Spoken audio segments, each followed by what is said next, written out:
आप सबको नमस्कार और गुड इवनिंग।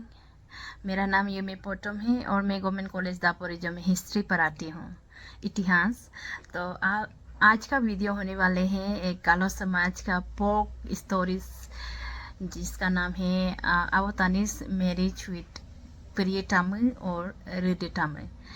हमारा गालो समाज जो है वो नॉन लिटरेट सोसाइटी है, यानी कि खुद के पास रिटर्न रिकॉर्ड्स नहीं है, जिसके कारण हम लोग अपना हिस्ट्री ट्रेस करने के लिए, हिस्ट्री को जानने के लिए हम लोग अक्सर अपना ओरल सोर्सेस पे डिपेंड होते हैं। ओरल सोर्सेस यानी कि फोक स्टोरीज हो गया, फोक सॉन्ग हो गया, राइट, कहानी, ये सब लीजेंड्स होते हैं, ये सब पे डिपेंड होते हैं और उसी से हम लोग अपना हिस्ट्री ट्रेस करते हैं। लेकिन अक्सर हम लोग ऐसा बोलता है कि ये हिस्टोरीज जो हिस्ट्रीज होते हैं, हिस्टोरीज होता है, इसमें ट्रूथ नहीं है, इसमें कुछ भी सच्चाई नहीं है, ये बस एक कहानी है, ऐसा बोलता है। लेकिन ऐसा नहीं है। हर एक स्टोरीज में, हर एक फोक सॉन्ग्स में एक आइडिया छिपा होता है, एक फिलोसफी, एक लेसन जो हम लोग को सीखने को मिलता है, वो छिपा हुआ होता है। और जो ये हम लोग का फोक स्टोरीज है, ये भी तो ऐसे ही बन के नहीं आया है ना। इसको भी हम लोग का जो पुराना समय में जो रहता था, हम लोग का फोरफादर्स, उन लोग ने ही बनाया है ये कहानी को। तो इससे क्या पता चलता है कि ये कहानी के थ्रू हम लोग को पता कर सकता है कि उस सोसाइटी, उस समय में सोसाइटी कैसा था, वो लोग कैसे तरह रहते थे, उन लोग का आइडिया कैसा था, उन लोग का बिलीव क्या था, सोच, उन लोग का एक्शन कैसे था, थिंकिंग कैसे था, वो सबको हम लोग पूरा मालूम कर सकता है। और औरत लोग को कैसे करके वो लोग ट्रीट करता था, और पोजीशन कैसे देखता था, औरत को किस नज़र से देखता था, वो सब भी मालूम कर सकता है। ठीक है, तो हम लोग नहीं बोल सकते कि ये यूजलेस है। इनफैक्ट हम लोग समझने की कोशिश करना चाहिए। तो आज मैं ऐसा ही अबोतानी का जो मैरिज को समझने की कोशिश करूंगी। अबोतानी का जो मैरिज को देखेंगे तो बहुत लंबा स्टोरी है, तो मैं सबको नहीं बोल पाऊंगी ये कहा वीडियो में। तो मैं आज प्रियटामु और रिदितामु का जो कहानी है उसको समझने की कोशिश करूंगी। ओके, तो इसमें अगर हम लोग इसमें देखेंगे तो इसमें दो औरत को दर्शाया गया है ये कहानी पे।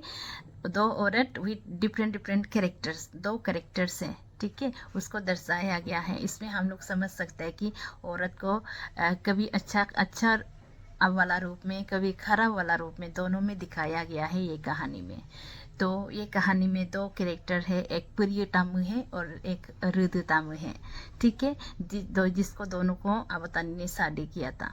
तो प्रियतामु जो होता है उसको अगर इसका कहानी को देखेंगे तो समझ में आता है कि इसको हम लोग प्रियतामु को इंग्लिश में बोल सकता है spirit of abundance, right, spirit of prosperity, या तो स्पिरिट ऑफ ग्रेन, ऐसा बोल सकता है।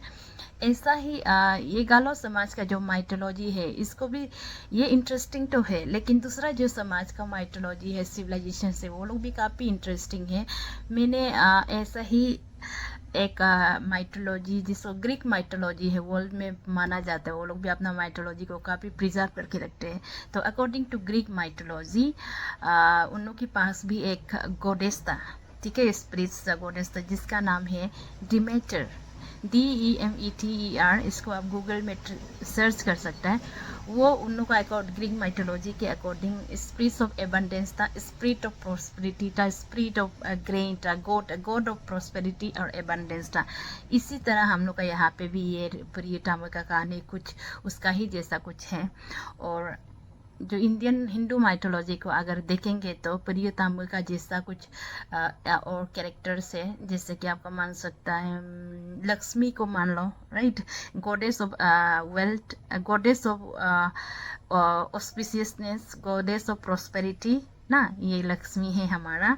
और उसके बाद अन्नपूर्णा देवी को भी बोल सकता है, गॉडेस ऑफ फूड ना। तो ऐसा ही कहा, ये सेम कैरेक्टर हिंदू माइथोलॉजी में भी है, ग्रीक माइथोलॉजी में भी, ये जैसे हम लोग का प्रियटामु का कैरेक्टर है, वही सेम दूसरा कैरेक्टर है अपोजिट वाला हमारा रिदितामु, जिसको अभी वो भी एक औरत था जिसको अबोतानी ने शादी किया था, रिदितामु।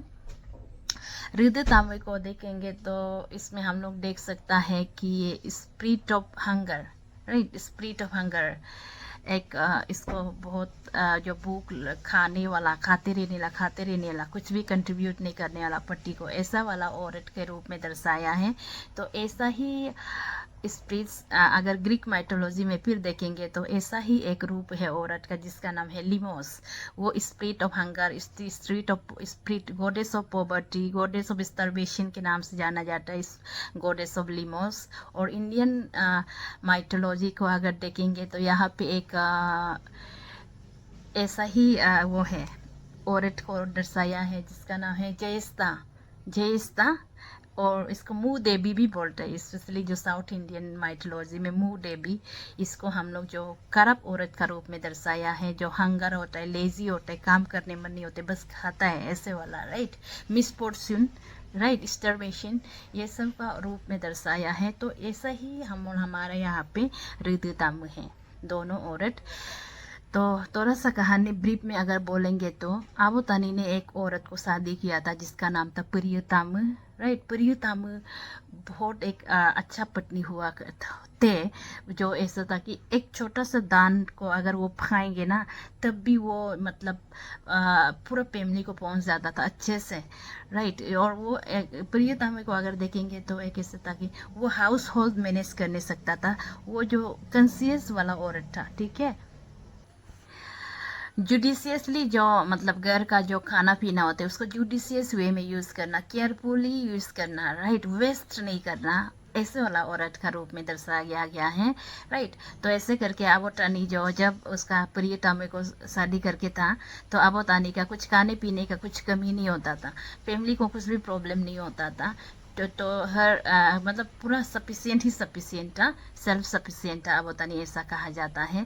लेकिन एक बार प्रियतम जो अपना ससुराल जाना था नहीं, मायके जाना था अपना घर, तो उसने आबोतानी को एडवाइस किया है कि एक छोटा सा दाना ही पकाना है, आप पूरा नहीं पकाना है, ऐसा ना, एक सिंगल ग्रेन से ही आपका भूख मिट जाएगा, आप इसलिए संभाल के राइस को अच्छा से यूज़ करना है, खाना पीना को अच्छा से यूज़ करना है बोल के बता के वो घर चला जाता है। लेकिन आबोतानी जो बहुत थोड़ा वो था वाइल्ड नेचर का, तो उसने सोचा कि सिर्फ एक दाना से क्या होगा बोल के उसका अपना एडवाइस, पत्नी का एडवाइस को नहीं सुन के उसने पूरा ज़्यादा अमाउंट में राइस को कुक कर दिया, जिसके कारण इतना राइस पड़ गया, क्योंकि प्रियतम का जो राइस होता था वो फैलता था, थोड़ा सा पकाने से पूरा ज़्यादा होता था।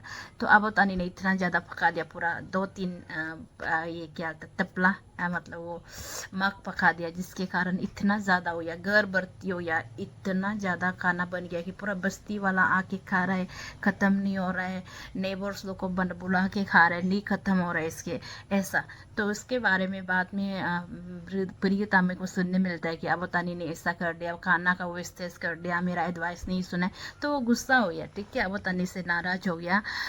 तो आबोतानी को बोलता है कि तुमने ऐसे किया है, मेरा एडवाइस नहीं किया, क्योंकि वो थोड़ा भगवान का रूप में था। तो उसने आबोतानी से परेशान हो गया कि ये मेरा बात नहीं सुनते, हम इतना घर को अच्छा से मैनेज करके रखा हुआ था, ये इसने बर्बाद कर दिया, ऐसे सोच के उसने आबोतानी को का साथ छोड़ दिया। तो आबोतानी कुछ उपाय नहीं होता है तो क्या करेगा ऐसे, तो उसने सुनने मिलता है कि एक ऐसा औरत है जो खाते तो उसने ऐसा खाते रहने वाला औरत के बारे में सुनता है, तो उसको लगता है कि यही औरत अभी मेरा साथ रहने से मेरा ये जो घर का इतना खाना बना है इसको कंप्लीट कर सकेगा, ऐसा।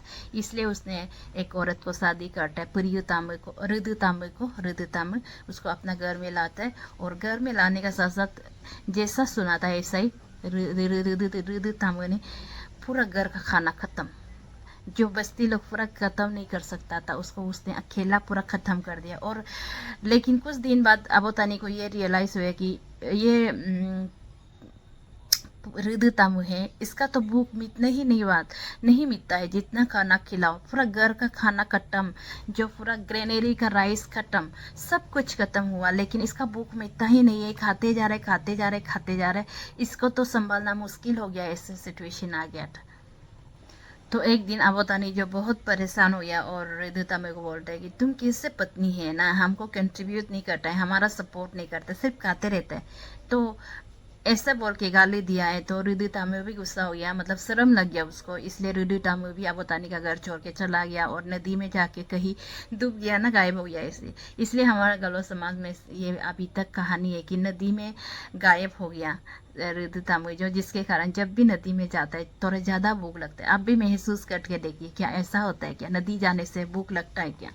तो आप देखिए ऐसा, तो इसके कारण ये है। तो इसमें बस थोड़ा सा ही कहानी बताया है। तो इसमें क्या दर्शाता है कि एक औरत को दर्शाता है प्रियतम, जो जुडिशियसली घर को संभालता है, जिसके कारण घर अच्छा से सेल्फ सफिशिएंट होकर रहता है, राइट। और एक है रुदुतम, जो एक्स्ट्रा बेगेंट है, राइट। इतना घर का पत्नी पति के बारे में, हाउस होल्ड के बारे में नहीं सोच के अपना ही बारे में सोच के खाते रहना, लेजी होना, काम करने का इंटरेस्ट नहीं होना, ऐसा औरत को दर्शाता है यहाँ पे।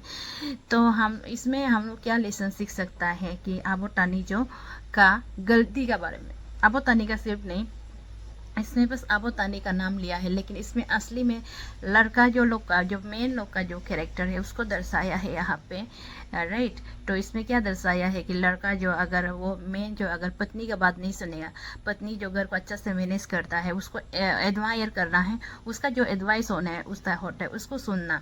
अगर उसको नेग्लेक्ट करेगा तो पत्नी जो घर को अच्छा से नहीं संभाल पाएगा और खराब पत्नी लेना, राइट। जैसे रिदु तामे को शादी किया है तो घर बर्बाद, ऐसा ही घर अगर आप लाइफ में अच्छा पार्टनर चूज नहीं करेगा, खराब पत्नी शादी कर दिया, आपका लाइफ खत्म, घर खत्म, लाइक दैट। और अच्छा लड़की शादी कर दिया तो आपका घर प्रॉस्पर होगा, प्रोग्रेस होगा, लेकिन खराब पत्नी शादी करेगा तो नहीं प्रोग्रेस होगा। ये कहानी है। और ये कहानी से हम लोग क्या मालूम कर सकता है कि जो उस समय में पति खराब होता था उसको लड़की भी छोड़ के जाता था, ये भी मालूम कर सकता है। अगर पति जो आपका अच्छा से आपका बात नहीं सुन रहे तो डिवोर्स भी होता था। और यह ये सब इसका और भी मालूम, यहाँ से कहानी से और क्या मालूम कर सकता है कि जो पत्नी खराब है, राइट, जो पत्नी खराब है उसको पति छोड़ने में भी कुछ नहीं लगता। क्योंकि जब रिदु तामू जो नदी में गुम हो गया था तो आबोतानी को लगा कि इसको ढूंढ के भी फायदा नहीं है, जाने दो, जाना है तो, लाइक दैट, राइट। आबोतानी ने दोबारा उसको ढूंढने की भी कोशिश नहीं किया। तो इससे हम लोग क्या पता कर सकते हैं कि सोसाइटी जो है, हमारा समाज जो है, वो लोग खराब औरत होता है, जो लेजी औरत होता है उन लोगों को वैल्यू भी नहीं करता है, वो लोग जाने से भी जाने दो वाला, ऐसा ये सब दर्शाता है, ठीक है। और भी कहानी प्रियतम का लंबा सा है, बहुत सुंदर तरीके से, वो कभी दिन अच्छे से समझने की कोशिश करूँगी। यहाँ पे आज हम लोग यहाँ पे ही समाप्त करते हैं। अगर आपको और जानना है तो मैं तो वेल वर्स नहीं हूँ, ये सब कहानी को मैं पूछ के ही स्टडी करके, रिसर्च करके, इंटरव्यू करके पता करती हूँ। तो मेरा भी जो भी ज्ञान है तो थोड़ा मोरा तो आपके साथ शेयर कर रही हूँ। और भी आपको थोड़ा सा जानना है तो आप मुझे इनबॉक्स कर सकते हैं, मैसेज कर सकते हैं, मैं जो जानती हूँ बताने की कोशिश करूँगी। तो आप लोग जो वीडियो देख रहे हैं अच्छा लगने से शेयर कर दीजिए, सब्सक्राइब कर दीजिए। आप लोग सब्सक्राइब नहीं करते, बस देखता है, राइट, बस देखते सब्सक्राइब नहीं करते, तो हमको लगता है कि मेरा जो कंटेंट है वो आपको पसंद नहीं आ रहा है, ऐसे लगता है, सिर्फ देख के छोड़ देते ऐसे। इसलिए अगर ऐसा एनकरेजमेंट के तौर पे, ताकि मैं और ऐसा कहानी बनाऊं, तो आप सब्सक्राइब भी कर दीजिए, फॉलो भी कर दीजिए, ठीक है। Thank you for watching, thank you so much.